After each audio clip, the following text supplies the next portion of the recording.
Tunawakaribisha katika darasa letu la kujifunza Biblia.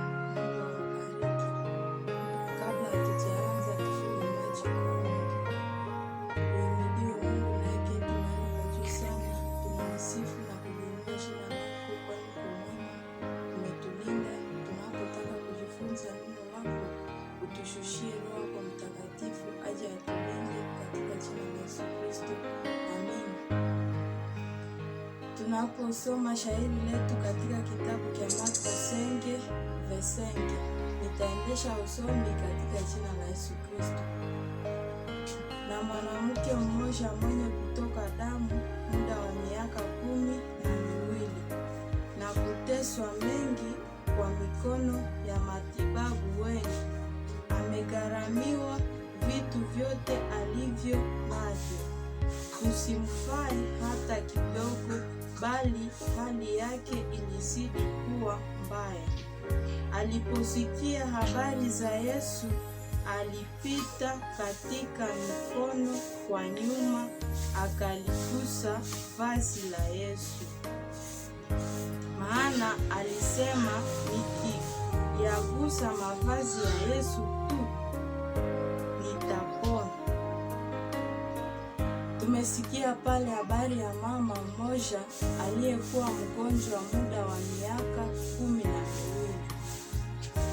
Mama aliteseka muda wa miaka 12, na Biblia inasema kwamba alikuwa anaenda kwenye vituo vya afya kuenda kupata matibabu, lakini hakupata uponyaji. Hali yake ilizidi kuwa mbaya, na wakati aliposikia habari ya Yesu, alienda na akaligusa vazi la Yesu na aliweza kupata uponyaji. Na inaomba, tunajua wakati mtu anafikiwaka na magonjwa na jaribu ya magonjwa yenye imemaliza siku mingi, watu wakukia kwambia uende kwenye mganga fulani iko naponyesha magonjwa ya sawa ile yako, hawakosaki.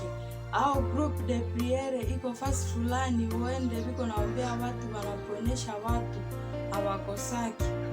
Mama huyu yeye aligonjwa muda wa miaka 12, na tunaomba sana Mungu atupatie imani iliyo imara. Mama wakati alisikia habari ya Yesu, alienda na akaligusa vazi la Yesu akapata uponyaji. Sasa hapa niko na swali kwa jambo la kiroho.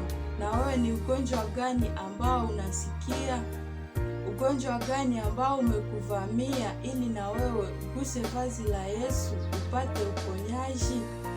Kugusa vazi la Yesu ilikuwa hitaji ya mama. Mama aliona, nikiligusa vazi la Yesu na ndapata uponyaji. Na Biblia inasema kwamba mama aligusa vazi la Yesu akapata uponyaji.